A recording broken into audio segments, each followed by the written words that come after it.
Hola a todos y bienvenidos a Conecta Gilat, el espacio en donde compartimos ideas y reflexiones acerca del futuro de la conectividad en el Perú. Hoy hablaremos sobre un tema que ha estado en agenda pública durante casi una década, la Red Dorsal Nacional de Fibra Óptica y su relación con las demás redes regionales. ¿Qué pasó con la promesa de masificar el Internet en todo el país? ¿Y qué tenemos que hacer para que este sistema realmente funcione? Para conversar sobre ello me acompaña Cristian Che, vicepresidente de Desarrollo de Negocios. Gracias por estar aquí, Cristian. Gracias, Lorraine, por la entrevista y por la invitación. Bueno, Cristian, empecemos. La Red Dorsal se anunció como el gran proyecto que llevaría Internet a todas las regiones del país. ¿Qué tanto de esa promesa se cumplió y qué quedó pendiente? Gracias, Lorraine, por la invitación y por tu pregunta, y saludo a toda la audiencia que nos está mirando. En relación a la Red Dorsal, tengo que comentar un par de temas. El primero, que no tiene la promesa de dar servicio, porque la Red Dorsal es una red de transporte. Son 13.000 kilómetros de fibra que se han desplegado a lo largo del país, conectando capitales de provincia de todo el país, excepto algunas regiones de la selva. Y esta, al ser una red de transporte, su misión básicamente es que conecta localidades y a partir de las cuales tiene que haber un proveedor de servicios que en los nodos de la dorsal pueda llevar la conectividad ya a los domicilios o a las empresas. Es por eso que se habla mucho de la tarifa cero para las entidades públicas y las reducciones de costo de la dorsal benefician a los usuarios, lo cual es cierto, pero no directamente, porque entre medio del beneficiario, del usuario y de la red dorsal tiene que haber otro proveedor de servicios. Ahora, el gran tema con la dorsal es que si bien ya se terminó hace muchos años, como tú dices, casi una década, el 2016, tiene serios problemas de sostenibilidad porque la demanda que se esperó cuando se diseñó la dorsal ha sido inferior a la que tiene. Lo que mencionas muestra algo importante, o sea, se necesita un modelo que garantice su funcionamiento en el tiempo, y así es donde surgen muchas dudas de la red dorsal que no parece sostenible. ¿Cómo ves este panorama a futuro? Bueno, como te decía, la red se terminó en 2016, fue operada por una empresa que se llama Azteca hasta el 14 de enero del 2021, desde el momento en el cual Pronatel la tiene operando. Cuando Pronatel la comenzó a operar, tenía una capacidad o uso de menos de 10 gigavatios. En la actualidad esa capacidad y uso se multiplicó por 10. Tiene más de 100 gigavatios de uso. Parte porque se redujo la tarifa severamente, de los $23 en la mayoría de zonas se bajó a $1 o $2 en su mayoría, pues es una rampa. Y por otro se estableció la tarifa cero para entidades públicas. Eso hizo que el tráfico aumentara significativamente. Sin embargo, lo que se recauda por la red dorsal actualmente es algo de alrededor de 12 millones de soles al año. ¿Pero cuánto cuesta? El costo de Pronatel, que la vino operando ya desde el año que mencionaba, es de alrededor de 70 millones de soles al año, lo cual significa que hay un déficit importante que se está cubriendo, digamos, con otros ingresos, otros recursos que no son los propios que genera la red. Ahora bien, esta red requiere también hacerle ampliaciones, cambios de equipamiento, tiene mucha fibra que se necesita ser reemplazada, que se requiere hacerlo a través de operadores privados. De hecho, se ha intentado licitar la operación y mantenimiento de la dorsal varias veces. Estamos en un quinto proceso que se viene dando a cabo, que está medio en stand-by, pero cuando ha habido ofertas de privados, los privados han dicho que para operar la dorsal requieren más del doble de lo que está gastando actualmente Pronatel. Entonces se nota que el déficit es bastante alto entre lo que recauda y entre lo que le cuesta a Pronatel y lo que le costaría a un privado. ¿Por qué es tan caro? Básicamente por la arquitectura de la red y por el tipo de contratación que es con el Estado. Contratar con el Estado siempre es más caro. Pero lo más importante, o el componente más alto del costo de la dorsal, viene por la arquitectura. ¿Por qué por la arquitectura? Porque son, como he mencionado, 13.000 kilómetros de fibra, está dividido entre 322 nodos. Los nodos son, digamos, elementos de la red donde se pone el equipo activo. Es decir, es un lugar físico, cerrado, donde tiene energía eléctrica, están los equipos de red, los sistemas de seguridad, etc. si uno divide la cantidad de nodos que tiene por kilómetro la red dorsal, o sea, si uno divide los 14.000 kilómetros o 13.000 kilómetros entre los 322 nodos, sale que hay una distancia promedio de 40 kilómetros entre cada nodo. Si uno lo compara con redes privadas, esa distancia es como el doble, alrededor de 80 kilómetros entre nodos. Entonces, a más nodos por kilómetro, por así decirlo, la red es más cara.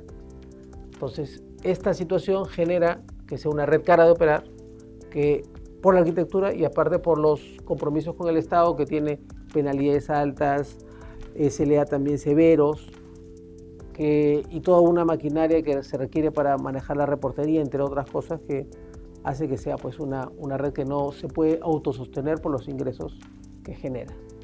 Ok, junto con la red dorsal también están las redes regionales. Se supone que deberían de ser el complemento perfecto, llevando la conectividad desde la dorsal hacia escuelas, postas médicas y municipios. Pero da la impresión de que no terminan de integrarse bien. ¿Qué papel están jugando realmente las redes regionales en este debate? Muy buena pregunta, Lorraine. Las redes regionales son un importante programa de proyectos que el Estado ha definido y ha comenzado a implementar desde el 2015. En Gilat venimos operando 6 de las 18 que actualmente se vienen terminando o que ya se han terminado y que cubren 18 regiones del país. Las redes regionales tienen dos partes, como muchos de ustedes saben, las redes de transporte y las redes de acceso.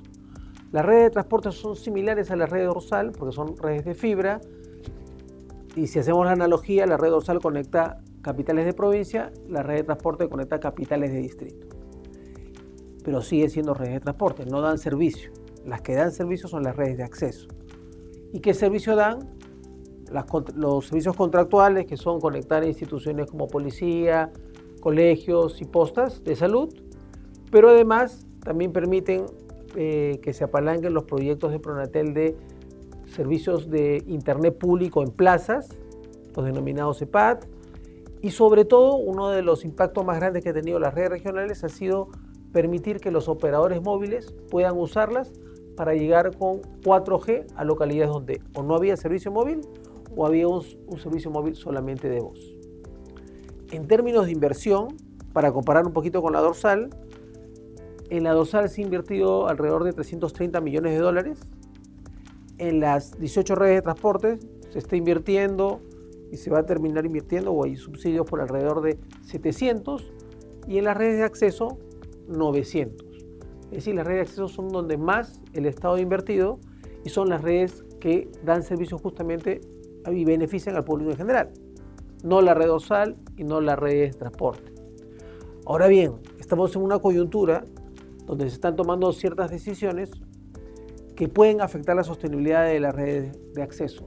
De hecho, las redes de acceso están en riesgo actualmente porque ha habido mucho análisis, muchos diagnósticos acerca de la red dorsal y cómo hay que salvarla, que no tiene suficiente tráfico o que son altos los costos o el servicio no es el bueno que se debería, pero no se está hablando de las redes regionales. Y las redes regionales tienen tanto o más inversión y tanto más impacto que la red dorsal. Ahora mismo estamos en una coyuntura en la que hay un estudio que está a cargo de Proinversión, que ha contratado a una consultora extranjera para que defina el futuro de la dorsal a partir del 2028, que es cuando se le acaba el mandato a Pronatel para que se encargue de la operación. Y este futuro tiene que ver con unir las redes de transporte con la red dorsal para generar una gran mega red de fibra óptica, pero no se ha pensado, justamente por priorizar cómo salvar la dorsal, el impacto que va a generar esto en las redes de acceso. Entonces, la gran pregunta es, ¿cómo repensar todo este esquema para que la conectividad realmente llegue a quienes más lo necesitan? Se habla de integrar la dorsal con las redes de transporte. Entonces, ¿cuál crees que es la solución más viable? Voy a responder tu pregunta en dos partes, desde el punto de vista de servicios y desde el punto de vista de costos. Primero, de servicios. La red de transporte, como su nombre lo dice, solamente transporta y conecta las ciudades. Las redes de acceso llevan ese esas carreteras de información que son las redes de transporte a las casas, ¿no? Por eso son las redes de acceso. Entonces, en las localidades donde se hace esa conexión, existe un nodo de transporte y un nodo de acceso que se conectan las redes y se produce la interconexión que te menciono. Eso supone que haya un traslape entre ambas redes, y ese traslape es alto. En más del 90% de los nodos de redes de transporte existe un nodo de red de acceso. Eso significaría que si unimos la red de transporte a la red dorsal, como es la idea, vamos a tener que en una misma localidad van a competir dos redes, las redes de acceso y las redes de este megaoperador dorsal, que es la fusión, que es la idea, ¿no?, de unir la red de transporte con la red dorsal. ¿Eso qué significaría para la red de acceso? Significaría que sean no sostenibles o inviables en el tiempo, porque se les está quitando una gran parte de su negocio, por así decirlo, de los servicios que pueden brindar, porque van a competir contra un operador más grande que no solamente tiene presencia en esta localidad, sino que tiene el transporte para llegar la señal al internet, ¿no? Entonces, eso por el lado de servicio. Ahora por el lado de costos. Hablamos de que las redes privadas tenían una distancia entre nodos de como 80 kilómetros, que la red dorsal tenía una distancia menor, 40 kilómetros. ¿Y cuál es la distancia entre nodos de las redes de transporte? 10 kilómetros. ¿Por qué tanta densidad de nodos? Porque así como la dorsal se diseñó para conectar capitales de provincia, las redes de transporte se diseñaron para conectar capitales de distrito. Entonces hay una alta cantidad de nodos. Se conectan todas las capitales de distrito de una región. Entonces, ¿qué significa que haya menos distancia entre los nodos? Que el costo es mayor.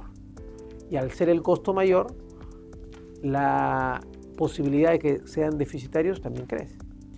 Entonces, unir la dorsal con la red de transporte en una mega red que tendría como 40.000 kilómetros de extensión por todo el país va a ser carísimo. Encima le tenemos que poner el peso o el costo contractual con el Estado. Entonces, la idea, digamos, que se tiene ahora básica, que está en discusión, es que se genere una APP a partir del 2028 con la fusión de estas redes y que se licite internacionalmente.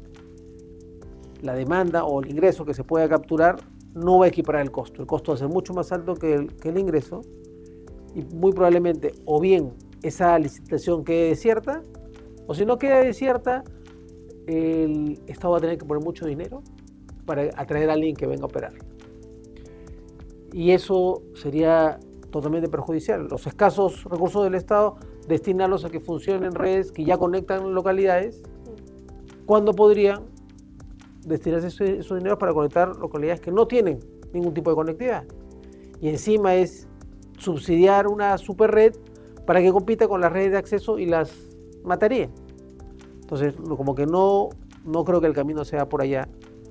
Lo que tiene, digamos, un punto de vista más eficiente es unir las redes de acceso con las redes de transporte, porque gracias a esta superposición de redes que les mencionaba, es más costo efectivo poder hacer la operación. Las redes de acceso ya están haciendo operación y mantenimiento en esas localidades. Para ellos es, entre comillas, marginal, o es un costo más eficiente poder darle el mantenimiento de esas redes de acceso, redes de transporte, perdón. Es más, lo que debería pasar es que se deberían fusionar. No debería haber una localidad donde estén dos nodos, uno de transporte y uno de acceso, sino debería ser uno solo. Se ahorra en energía, en predios, en equipamiento, etcétera. La idea es cómo hacer que estas redes sean menos costosas para que sean más eficientes y se pueda tener unas tarifas menores.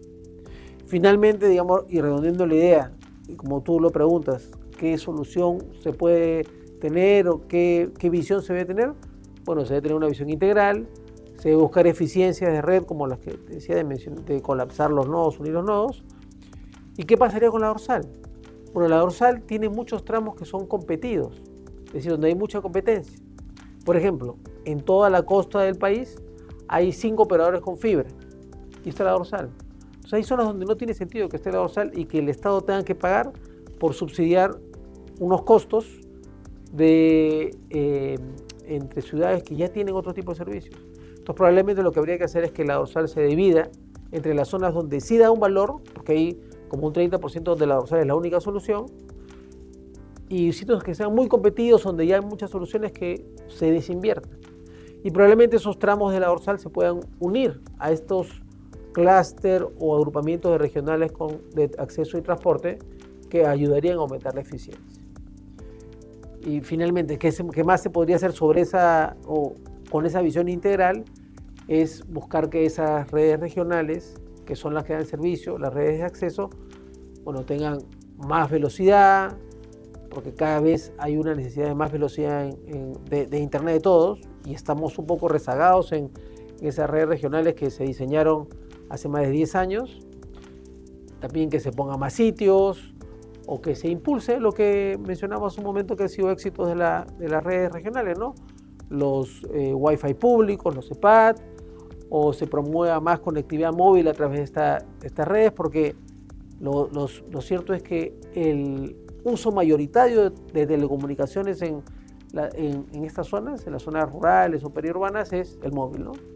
Entonces, si podemos hacer que se apalanque más cobertura de 4G y en el futuro de 5G sobre estas grandes inversiones del Estado, le estamos dando valor y no generar decisiones que pueden ir en contra, ¿no? Como la de generar competencia entre redes en las mismas localidades, o finalmente que estas redes de acceso, cuando termine sus periodos de operación y mantenimiento financiados, dejen de operar porque estarían compitiendo contra otro operador, ¿no? Me parece clave lo que dices. Debemos buscar un modelo sostenible y pensar en una inclusión. Las redes regionales aún tienen mucho por aportar, pero requieren un nuevo modelo que de verdad ponga a las comunidades en el centro. Muchas gracias, Cristian, por compartir tu visión, y muchas gracias a todos ustedes por acompañarnos en este episodio de Conecta Aguilar. Nos vemos la próxima. Chao.